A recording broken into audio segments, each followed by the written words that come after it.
तो देखिए कई ऐसी सीटें हैं जिन पर जो है अभी भी सस्पेंस बरकरार है। घमासान यहां पर महाविकास अघाड़ी में हो रहा है, लेकिन क्या शाम 4 बजे की जो आज बैठक होने वाली है महागठबंधन के बीच में, यानी कि महाविकास अघाड़ी में, क्या कोई निर्णय सामने आएगा? क्योंकि कई ऐसी सीटें हैं जिन पर विवाद लगातार हो रहा है। और दिवाकर हमारे सहयोगी सीधे हमारे साथ जुड़ रहे हैं। दिवाकर, आज शाम 4 बजे अहम बैठक होनी है, लेकिन ये कैसा महाविकास अघाड़ी है जिसकी गाड़ी आगे चल ही नहीं रही है? देखिए पेच कहां फंस रहा है, मैं आपको बताता हूं। पेच यहां फंस रहा है क्योंकि विदर्भ की कई सीटें हैं, लेकिन उसमें से उद्धव गुट के पास विदर्भ की एक भी सीट नहीं है। इसका हवाला देकर उद्धव गुट जो है वो सांगली की सीट पर न सिर्फ दावा कर रहा था, बल्कि उस पर आधिकारिक तौर पर उम्मीदवार भी घोषित कर दिया है। दूसरी तरफ जो उत्तर पश्चिम की जो सीट है उस पर कांग्रेस लगातार दावा कर रही थी। कांग्रेस मुंबई में 2 सीटें मांग रही थी, एक नॉर्थ मध्य मुंबई और दूसरी उत्तर पश्चिम मुंबई, लेकिन उस सीट पर भी उद्धव ठाकरे ने यह कहते हुए अपना उम्मीदवार खड़ा कर दिया, क्योंकि 2019 में उनका उम्मीदवार गजानन कीर्तिकर वहां से जीते थे। हालांकि वो भी शिंदे गुट में है, लेकिन इन दोनों सीटों पर जो पेच है वो लगातार फंसा हुआ है। और इसीलिए आज एक मीटिंग जो है महाविकास अघाड़ी की जो है ट्राइडेंट होटल में होने वाली है, जहां पर खुद शरद पवार, उद्धव ठाकरे और कांग्रेस के जो नाना पटोले हैं, बाला साहेब थोराट है, तमाम नेता बैठेंगे। अब इस मीटिंग में क्या निकल के सामने आता है? क्या कांग्रेस उस सीट पर मान जाती है, शिवसेना को सीट दे देती है, या फिर उद्धव ठाकरे अपने उम्मीदवार को वापस लेते हैं? ये देखना काफी अहम होने वाला है कि आखिर ये तीनों जो गुट हैं वो क्या फॉर्मूला तय करेंगे, क्योंकि अभी तक नाराजगी है, चुनाव के मुहाने पर खड़े हैं, लेकिन सीटों को लेकर फाइनल बातचीत नहीं हो पा रही है। फॉर्मूला क्या निकाला जाएगा, क्या लग रहा है?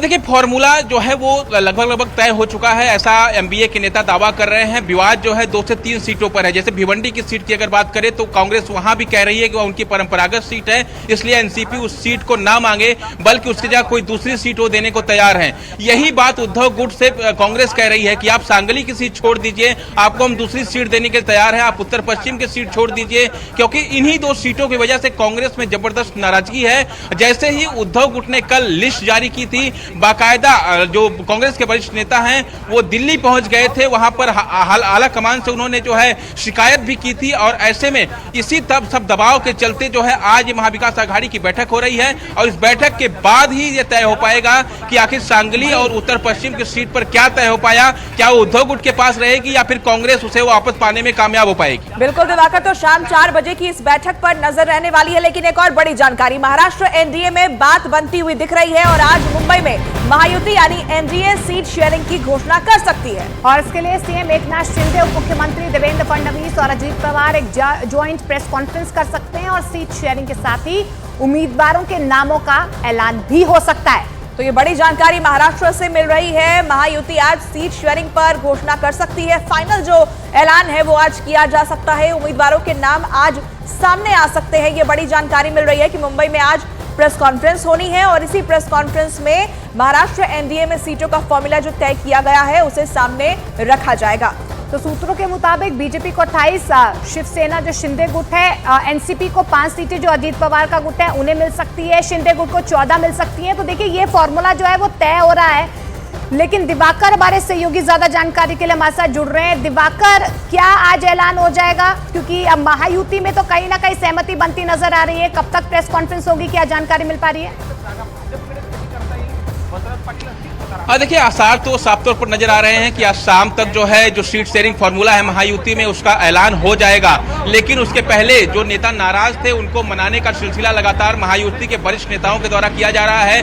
विजय शिवतारे जो बारामती सीट से निर्दलीय लड़ने को तैयार थे, शिंदे गुट के वो नेता हैं, लेकिन उन्हें भी मनाने में देवेंद्र फडणवीस, एकनाथ शिंदे और अजीत पवार कामयाब रहे हैं, क्योंकि बारामती की सीट पर महायुति की तरफ से अजीत पवार की पत्नी सुनेत्रा पवार के लड़ने के आसार काफी ज्यादा हैं। इसलिए जो है विजय शिवतारे को लगभग मना लिया गया है, वो अब निर्दलीय तौर पर नहीं खड़े होंगे। इसके अलावा कुछ और नेता नाराज थे, जिसमें नासिक से जो सांसद हैं हेमंत गोडसे, वो भी नाराज चल रहे थे, उनको भी जो है महायुति ने मना लिया। यानी जो नाराजगी का दौर था महायुति में भी था, लेकिन अब उसे मना लिया गया है तमाम लोगों को।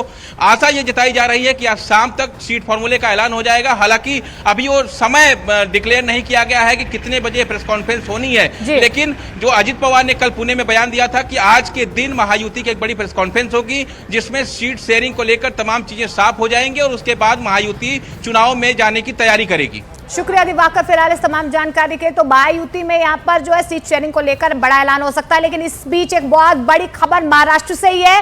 फिल्म अभिनेता गोविंदा के शिंदे गुट में शामिल होने की अटकलें और ज्यादा तेज हो गई हैं। गोविंदा की बीती रात शिंदे गुट के नेता कृष्णा हेगड़े से मुलाकात हुई है। मुंबई की उत्तर पश्चिम सीट से गोविंदा को उम्मीदवारी दिए जाने की चर्चा तेज हो चुकी है। बड़ी खबर महाराष्ट्र से आपको बता रहे हैं, ये जानकारी मिल रही है क्योंकि मीटिंग हुई है और मीटिंग के बाद ये खबर सामने आ रही है क्योंकि शिंदे गुट से उनकी मुलाकात हुई है और ऐसे में गोविंदा शिंदे गुट में शामिल हो सकते हैं, ऐसी अटकलें तेज हो गई हैं।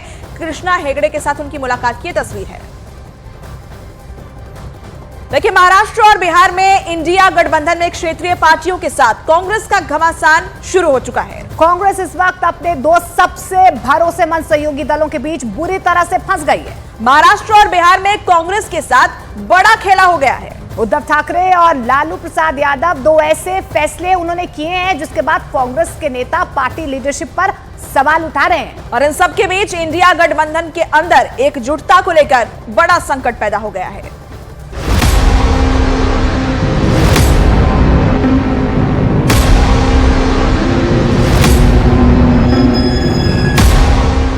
दस दिनों के बाद ही इस तस्वीर में ऐसा बदलाव आया कि इंडिया गठबंधन एक मंच पर कई टुकड़ों में नजर आ रहा है।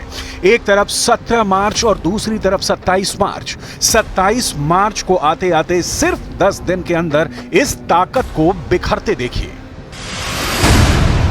सबसे बड़े राज्यों में से दो, महाराष्ट्र 48 सीट, बिहार 40 सीट। इन दोनों सूबों में इंडिया गठबंधन के अंदर सीट बंटवारे को लेकर ऐसी काला मची हुई है कि विपक्ष के जिस गठबंधन को सबसे मजबूत माना जा रहा था वो टूटता हुआ साफ नजर आ रहा है। सवाल नंबर 1, क्या महाराष्ट्र में उद्धव ठाकरे और राहुल गांधी की केमिस्ट्री बिगड़ गई है? सवाल नंबर 2, क्या बिहार में लालू यादव और कांग्रेस का गठबंधन टूट जाएगा? महाराष्ट्र में इंडिया गठबंधन की कोशिशों को बहुत बड़ा झटका लगा है। पहला झटका उद्धव ठाकरे ने दिया है और गठबंधन को दूसरा शॉक प्रकाश अंबेडकर ने दिया है। महाराष्ट्र में विपक्ष के गठबंधन के ख्वाबों पर 24 घंटे के अंदर इतना पानी फिर गया है कि 48 सीटों वाले महाराष्ट्र में राहुल गांधी की सभी उम्मीदें मिट्टी में मिल सकती हैं।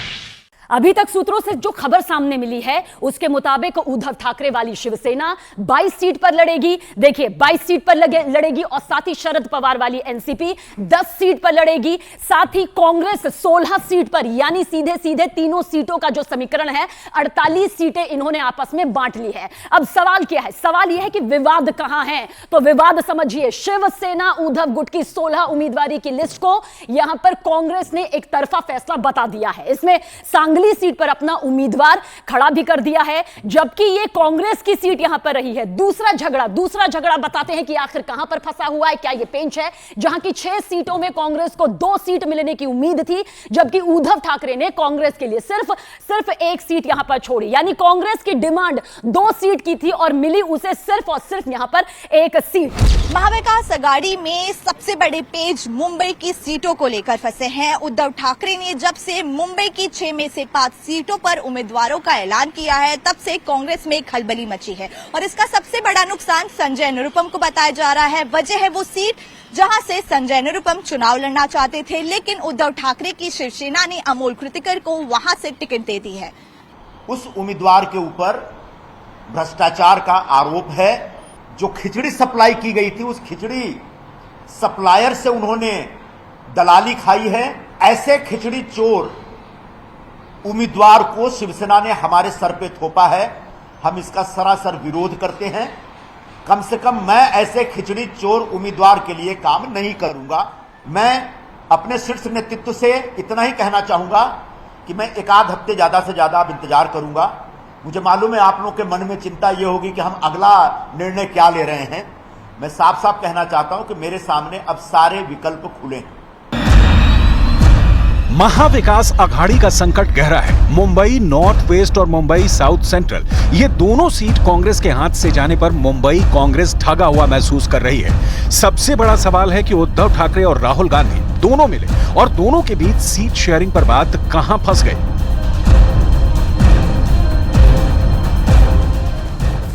तो देखिए पूजा, जिस तरीके से मां विकास अघाड़ी में अंदरूनी कला नजर आ रही है, सब कह ही रहे हैं नेता की ऑल इज वेल, लेकिन अभी भी सीट शेयरिंग को लेकर रस्साकसी जो है लगातार जारी है और इस बीच प्रकाश आंबेडकर ने और ज्यादा मुश्किलें भी खड़ी कर दी हैं। बिल्कुल, सीट बंटवारा नहीं होने पर प्रकाश आंबेडकर ने कई सीटों पर अपने उम्मीदवारों के नाम का ऐलान कर दिया, जिसे महाविकास अघाड़ी के लिए बहुत बड़ा झटका बताया जा रहा है।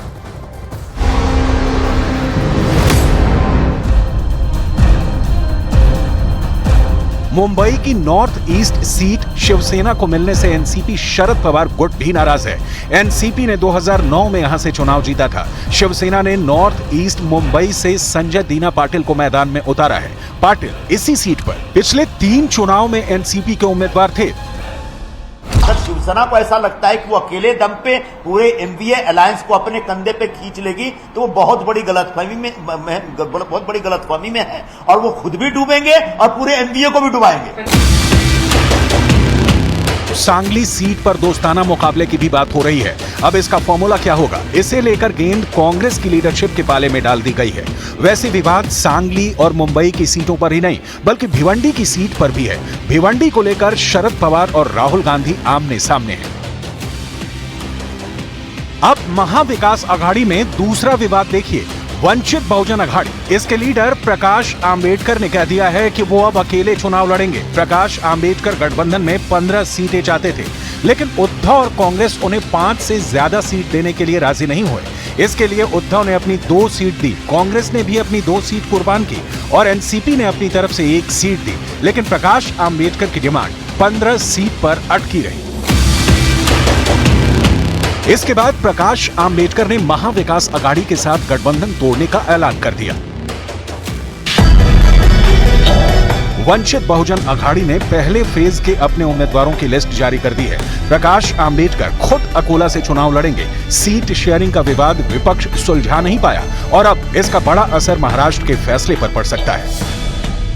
पिछले लोकसभा चुनाव में वंचित बहुजन अघाड़ी ने 7% वोट हासिल किए थे। अकोला और विदर्भ के क्षेत्रों में इसका अच्छा खासा समर्थन है।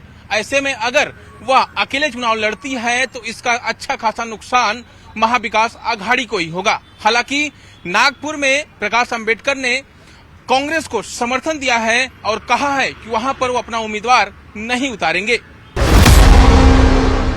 नागपुर नितिन गडकरी की सीट है, उनका गढ़ है और यही वजह है कि प्रकाश आंबेडकर यहां कांग्रेस का साथ देने की बात कर रहे हैं। जब बीजेपी नेता नितिन गडकरी ने नागपुर सीट से नामांकन दायर किया, तब उनके साथ महाराष्ट्र के मुख्यमंत्री एकनाथ शिंदे, डिप्टी सीएम देवेंद्र फडणवीस और एनसीपी अजित पवार गुट के प्रफुल्ल पटेल भी मौजूद थे। अब देखिए बिहार में क्या चल रहा है। बिहार से राहुल गांधी के लिए बुरी खबर है।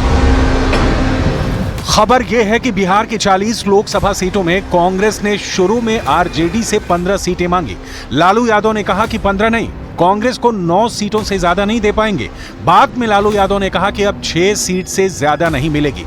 कांग्रेस बिहार के औरंगाबाद से निखिल कुमार को चुनाव लड़ाना चाहती थी, लेकिन लालू यादव ने वहां से अभय कुशवाहा को उतारा है। बेगूसराय से कांग्रेस कन्हैया कुमार को चुनाव लड़ाना चाहती है, तो लालू यादव ने उसे लेफ्ट के खाते में डाल दिया है। पूर्णिया की सीट पर कांग्रेस पप्पू यादव को उतारना चाहती है, लेकिन आरजेडी उस सीट से जेडीयू में शामिल हुई विधायक बीमा भारती को लड़ाएगी। कटिहार से कांग्रेस तारिक अनवर को उतारना चाहती थी, लेकिन लालू यादव वहां से अशफाक करीम को लड़ाने का मन बना चुके हैं। साफ है कि कांग्रेस ने दबाव बहुत बढ़ाया, लेकिन लालू यादव ने अभी तक राहुल गांधी की मर्जी नहीं चलने दी है। लालू यादव दिखाना चाहते हैं कि बिहार की पॉलिटिक्स में वो ही ड्राइविंग सीट पर हैं।